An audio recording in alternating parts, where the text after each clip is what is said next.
Вітаю, друзі!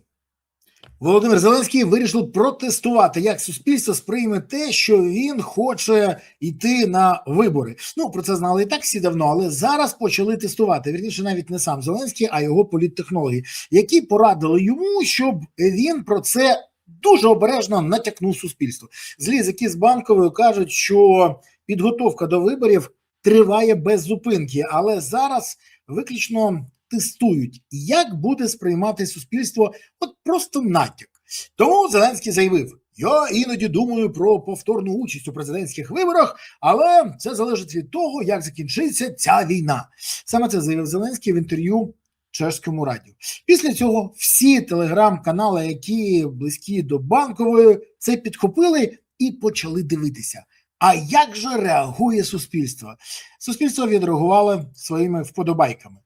Наприклад, от на цьому телеграм-каналі Унян, який дуже близький до Офісу президента, до речі, а чому він пише російською мовою, як інсайдер і інші канали, які близькі до Офісу президента? От мені завжди це було цікаво. Напишіть в коментарях, будь ласка, як ви думаєте, яка причина, чому вони пишуть це російською? Тому що вони орієнтовані на Росію, тому що це так ментально ближче самому президенту, чи тому, напишіть свою версію. Дуже цікаво. Також не забудьте підписатися, писати вподобайку, прокоментувати і поширити відео. Але, говорячи по тому, що ви бачите, 1783 лайки негативних, 1069 не підтримують, 550 регочуть, 287 просто в захваті від цього, 150 нормально підтримують, 30 сподіваються, господі, принесі, 29 задумались, а на хіба він в Україні,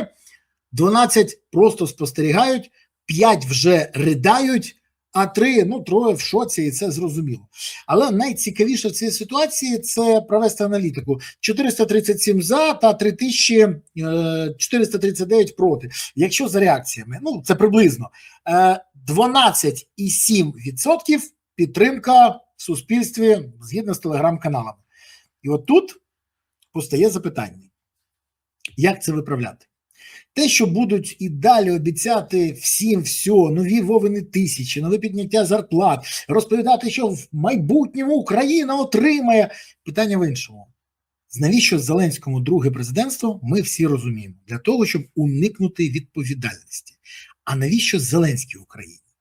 Давайте відверто. Чи є в нього якісь політичні погляди, які потрібні країні, і він може свою візію реалізувати? Його візія – це серіал «Свати народу» і «Слуга народу» і «Свати». От «Свати народу» – це правда. Так от, далі що? Його можливість як менеджера ми всі побачили. Кількість корупційних скандалів навколо нього просто неймовірна. Більше того, кожен тиждень щось нове. Якщо не Міндіч, то Єрмак. Якщо не Єрмак, то Чернишов. Якщо не Чернишов, то Шурма. Якщо не Шурма, то Кісель. Якщо не Кісель, то Баканов. Якщо не Баканов... Дивіться, це просто без зупинки. Тож, красти і вляпуватися в скандали і корупційні теж вони вміють. А Україні це навіщо? Як це може змінити країну на краще? Може вони можуть унеможливити майбутню, потенційно новий етап майбутньої війни? Ні, не можуть. Ми вже бачили ці травневі шашлики, і ми розуміємо, що якщо Зеленський переобереться, не просто нам нічого не світить, ніяких перспектив, а взагалі Україну може поховати його вибор. Тому от мені цікаво, що в його голові. І зрозуміло, що він мотивований тільки одним. Він мотивований, щоб його переобрали і уникнути відповідальності. Але тут є маленький нюанс. В Європі це не підтримують. Більше того, він з європейцями розмовляв про дві речі. Він хотів, щоб визнали електронні вибори, бо це хоч якось дає йому можливість намалювати собі і виграти, намалювати результат. Але друге питання, йому треба з чимось йти на вибори. Наприклад, Україну я приведу в НАТО. Тут всі розуміють, з Зеленським яке НАТО? Україну можна Зеленський привести тільки до катастрофи. До речі, що він дуже системно робить. Тоді він пропонує інше. І про це європейцям каже, дайте мені можливість прорапортувати, що ми вступаємо в ЄС до 2027 року. Всі кажуть, ні, неможливо. Гаразд, дайте, хочу, скажіть, в 27-му, а потім скажемо, що не можемо. І тут європейці, особливо після того, як Зеленський проїхався по них катком, нахамив і повів себе дуже ганебно в Давосі, відреагували. Коли я кажу, що вкиди української влади про можливість вступу України до ЄС у 2027 році – це порожні заяви і фейк, то ґрунтуюся на особистому спілкуванні з європейськими політиками, а також на знанні процедур. Там є велика кількість перемовин, домовленостей, підписання договорів, змін законодавства, багато чого. Але тепер почалися вже публічні заяви, а не кулуарні обговорення. І думаю, що Зеленському варто виправити цю ситуацію, треба ще раз наїхати на ЄС, як він зробив в Давосі. Щоб остаточно посваритися зі всіма. Бо якщо він це так зробив один раз, чому не зробити знову? Ситуацію покращить? Ні. Але вже є заява від міністра закордонних справ Італії пана Таяні. Україну не можна приймати до ЄС, перш ніж до блоку вступять Балканські країни, заявив глава МЗС Італії Таяні. Бо вони є лобістами якраз країн Балкан, країн колишньої Югославії. А от тут найцікавіше. Водночас Таяні наголосив, що Італія підтримує вступ України, але Балкани для них на першому місці, бо вони взяли на себе зобов'язання перед ними, і це є для Італії пріоритетом. Яка країна каже, що пріоритетом для неї є вступ України в ЄС? Назвіть мені, будь ласка, в коментарях можете назвати. Я поки не бачив, щоб хоч одна європейська країна так сказала.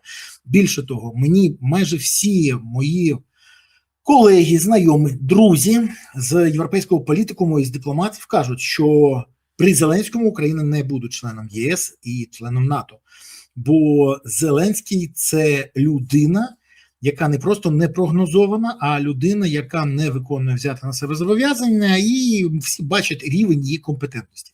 Тому почекають зміни влади в Україні, а далі дадуть можливість нам, якщо ми будемо змінюватись, приєднатися до ЄС. Бо ЄС якраз зацікавлений в цьому, але щоб Україна була дійсно партнером, а не тим, що хоче зробити Зеленський, імітацією. Так от, Таяні при цьому водночас наголосив, що Італія і надалі допомагатиме Україні, яка, за його словами, має пройти свій шлях членства до єС. І це підтверджує те, що я казав раніше, те, що я кажу зараз. Так, шлях, переговори, підписання договорів, виконання умов, переробка законодавства. Ну і дуже неприємна історія – це боротьба з корупцією, тому що, це ж треба буде садити і Міндіча, і Баканова, і Єрмака, і Чернишова, і всю цю комарілію, яка навколо Зеленського. До речі, тут дуже цікаво. Знову, говорячи з злими язиками Банкової, вони мені кажуть, Зеленський сприймає оці скандали навколо всіх цих його друзів як особисті атаки проти нього. Він асоціює цей близький круг з собою особисто. Тим більше, що з тим самим Бакановим він спілкується і далі постійно, і Баканов впливає на його думку. Як і Єрмак, як і Міндіч, як і всі інші. З Чернишовим спілкуються дуже мало, незважаючи на те, що куми. Але кожен новий скандал, який відбувається в Україні, він впливає не тільки на нас всередині, він ще й впливає на нас ззовні. І кожен скандал розглядають на те, наскільки взагалі адекватна Україна і що там відбувається. І те, що Зеленський не коментує взагалі, наприклад, двушечку на Москву з Міндіча, ситуацію з Шурмою, який на брата перекидав грошенята, історію з Бакановим, який разом з Наумовим створив організоване злочинне групування і вимагав гроші з бізнесменів і продавав санкції. Все це про це, до речі, розповідав Ваганян у мене в ефірі і буде розповідати далі, наскільки я розумію. Так от, про все це Зеленський мовчить. Він говорить про що завгодно, тільки не про це. Це його лякає. І от зараз вибухнув новий скандал, який фактично показує, наскільки ситуація проблемна. Мова про Єрмака. Давайте відверто. Бо коли Юлія Мендель, експрес-секс Зеленського, розірвала інформаційний простір своїм дописом, в якому написала, що екс-очільник Офісу президента Андрій Єрмак займається магією з походами на кладовище та мертвою водою, то на це не могли звернути в Європі увагу. Звернули. Більше того, навіть на те, що Єрмак привозив якихось магів в Україну, і що маги Єрмака палять якісь трави, збирають воду з трупів, роблять якісь ляльки, граються в вуду. Ви уявляєте, як виглядає Україна в очах наших партнерів? як дикуни. Це якась, не знаю, якісь аборигени. Це дійсно плем'я. Це не нормально. Більше того, навіть якщо правда, що Єрмак практикував якісь обряди, які вважав магічними, то ви розумієте, який довбограй керував Україною з дозволу Зеленського. Голки в кукли, вода з мертвих, якісь обряди. Це суцільне, дике, дремуче середньовіччя. А от паління трави, про яке розповідає пані Юля, якщо це та трава, про яку ми маємо на увазі, то це багато що пояснює, що в ньому такі обдолбані. Хоча добре, що не вживає хоч інші наркотики. Так от, враховуючи все це, можу сказати тільки одне. Країна, в якій керує от таке, а всі знають, що Зеленський делегував Єрмаку повноваження віце-президента, точно не приваблює наших партнерів. І в мене запитання, і навіщо Європі така країна з таким керівництвом? І тут же друге запитання. А Україні навіщо таке керівництво? Тому я вважаю так. До кінця війни ми з оцим, потім кажемо до побачення, і відповідальність згідно закону. Якщо нічого не порушив, йому нема чого хвилюватися, як і його оточення. Але якщо порушили, тоді все зрозуміло. Бо запит на справедливість, особливо після війни, буде таким високим, що задовольнити його буде першочерговою зобов'язаністю нової влади. От тому Зеленський хоче переобратися, щоб не задовольняти цей запит. Але щось мені підказує, що це йому не вдасться. Побачимо, правий я чи ні. Напишіть в коментарях, як ви вважаєте, зможе він переобратися чи ні? І чому саме він так хоче переобратися, на вашу думку? Співпадає ваша думка з моєю чи ні? Дякую, що дивилися, дякую, що підписалися, дякую, що поставили вподобайку і прокоментували. Якщо ви слідкуєте за каналом взагалі. Дійсно дякую, тому що це важливо. Але головна моя подяка вам за те, що ви допомагаєте Збройним силам України, за те, що ви донатите на ЗСУ, за те, що ви приєднуєтесь до ЗСУ, за те, що ви підтримуєте ЗСУ. Бо ЗСУ – це єдина сила, яка справді гарантує те, що у України є майбутнє. Є ЗСУ, є майбутнє. Не буде ЗСУ, не буде лише майбутнє, України не буде. Тому гуртуємось всі навколо інтересів ЗСУ, всі ресурси на ЗСУ, і от тоді справді все буде Україна. Дякую, що дивились. Па-па.